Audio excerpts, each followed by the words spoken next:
అందరికీ నమస్కారం అండి. ఈరోజు ప్రభుత్వం తీసుకొచ్చిన వర్క్ ఫ్రమ్ హోమ్ సర్వే కోసం మనం ఈరోజు డిస్కస్ చేస్తున్నామండి. ఈ వర్క్ ఫ్రమ్ హోమ్ సర్వే అనేది 18 సంవత్సరాల నుంచి 50 సంవత్సరాల వయసు కలిగిన వాళ్ళందరికీ కూడా సర్వే చేయమని ప్రభుత్వం ఆదేశాలు జారీ చేసిందండి. ఈ సర్వేని గ్రామ వార్డు సచివాలయం సెక్రటరీ లాగిన్స్లో ఎంప్లాయీ మొబైల్ యాప్ నందు ఇవ్వడం జరిగింది. ఈ సర్వే చేసేటప్పుడు ఏ విధంగా చేయాలి ఏంటి అనేది మనం ఈరోజు చూద్దామండి. ఈ సర్వే ముఖ్య ఉద్దేశం ఏంటంటే, ఈ సర్వే ద్వారా రాష్ట్రానికి చెందిన వేలాది మంది యువత స్వగ్రామంలోనే ఉండి ఉద్యోగ అవకాశాలు కల్పించేందుకు ఈ సర్వే రిజల్ట్స్ ఉపయోగపడతాయండి ప్రభుత్వానికి. అలాగే వర్క్ ఫ్రమ్ హోమ్ ద్వారా కలిగే ప్రయోజనాలు, సవాళ్ళు, అవసరమైన మౌలిక వసతులు ఇలాంటి అంశాలన్నీ కూడా ప్రభుత్వానికి స్పష్టమైన అవగాహన ఇవ్వడానికి ఈ సర్వే అనేది ఉపయోగపడుతుందండి. సో దాని గురించి ప్రభుత్వం ఈ సర్వేని డిజైన్ చేయడం జరిగింది. ఈ సర్వే ఎవరు చేస్తారంటే, ప్రస్తుతం ఉంటున్న రాష్ట్రంలో 11,000 చిల్లర ఉన్న సచివాలయాల కార్యదర్శుల ద్వారా ఈ సర్వే నిర్వహించమని ఆదేశాలు జారీ చేయడం జరిగింది. ఈ సర్వే ఎలా చేయాలి ఏంటి అనేది ఇప్పుడు మనం చూద్దామండి. మొదటగా సర్వే చేసే కార్యదర్శి ఎంప్లాయీ మొబైల్ యాప్ను ఓపెన్ చేసి అందులో ఉన్న వర్క్ ఫ్రమ్ హోమ్ సర్వే మాడ్యూల్ను ఓపెన్ చేయాలండి. ఓపెన్ చేసిన తర్వాత వారికి కేటాయించిన క్లస్టర్ ఓపెన్ చేసుకుని అందులో వారు ఎవరి ఇంటికి వెళ్తే వారి యొక్క పేర్లు డిస్ప్లే అవుతాయండి. ఓన్లీ కేవలం 18 సంవత్సరాల నుంచి 50 సంవత్సరాల మధ్యలో ఉన్న వారి పేర్లే ఓపెన్ అవుతాయండి.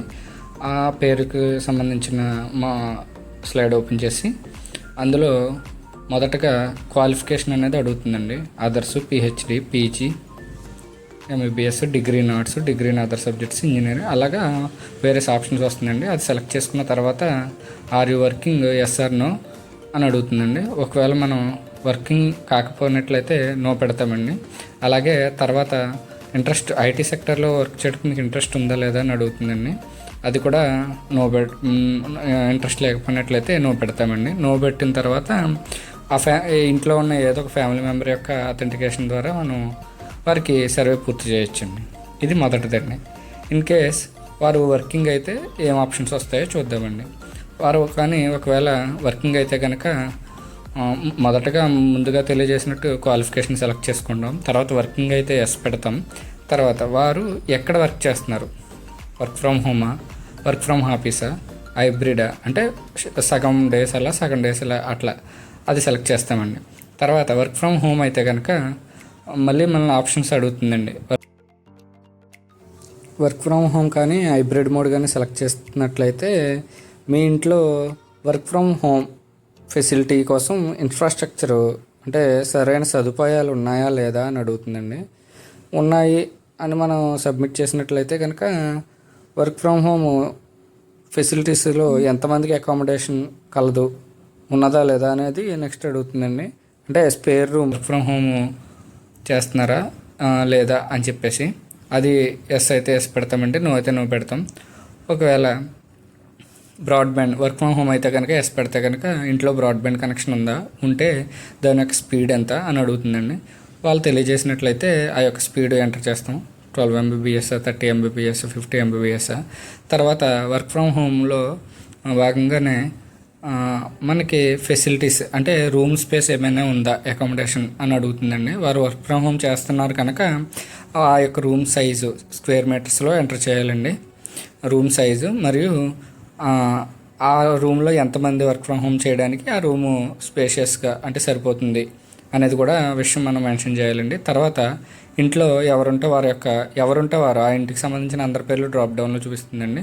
సెలెక్ట్ చేసుకుని అథెంటికేషన్ ఇచ్చి సబ్మిట్ చేస్తామండి. ఇది ఒక కేసు అండి. నెక్స్ట్ ఇన్ కేస్ వారు వర్కింగే కానీ ఐటీ సెక్టర్లో కాకపోయినట్లయితే ఏ ఆప్షన్స్ వస్తాయో చూద్దామండి.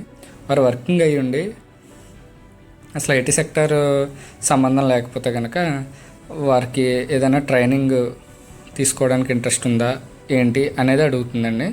సో ట్రైనింగ్కి మీకు ఇంట్రెస్ట్ లేదని అడుగుతుంది. ఆ ఆప్షన్ కూడా మనం సెలెక్ట్ చేసి తదుపరి వర్క్ ఫ్రమ్ హోమ్ ఇంట్రెస్ట్ ఉందా లేదా అనే ప్రశ్నలు మళ్ళీ పునరావృతం అవుతాయి. అవి సబ్మిట్ చేసి ఈ విధంగా సర్వేని సూటబుల్ ఆప్షన్స్ ద్వారా ఎంచుకుని మనం సక్సెస్ఫుల్గా సబ్మిట్ చేస్తామండి. ఇదే విధంగా ప్రతి ఒక్కరికి అంటే నేమ్స్ డిస్ప్లే అయిన ప్రతి ఒక్కరికి కూడా మనం ఈ సర్వే కంపల్సరీగా చేయాల్సి ఉందని చెప్పి గవర్నమెంట్ ఇన్స్ట్రక్షన్స్ ఇవ్వడం జరిగిందండి. సో ఏవైతే సూటబుల్ ఆప్షన్స్ ఉన్నాయో వాటిని ఎంచుకుని సర్వే ఇంట్లో ఉన్న ఎవరొకరు అథెంటికేషన్ ద్వారా, అంటే ఆ పర్సన్ అక్కడ ఉండకపోవచ్చు కనుక ఆ ఇంట్లో నివసించే వారు అందరి పేర్లు చూపిస్తుంది. సో ఎవరొకరు అథెంటికేషన్ తోటి మనం ఆ సర్వేని పూర్తి చేయొచ్చండి, వాళ్ళ ఓటీపీ ద్వారా కానీ ఫేషియల్ ద్వారా కానీ. సో ఈ విధంగా ఈ సర్వేని మనం పూర్తి చేయొచ్చండి ఒక్కొక్కరికి కూడా. సో త్వరగా చేయడానికి ట్రిక్ ఏంటంటే, ఒకే ఇంట్లో 2-3 ఉన్న చోట ముందుగా చేసినట్లయితే మనకి సర్వే ప్రోగ్రెస్ అనేది ఉంటుందండి. అలా చేసి ఈ సర్వేని త్వరగా ముగించుకోవచ్చు.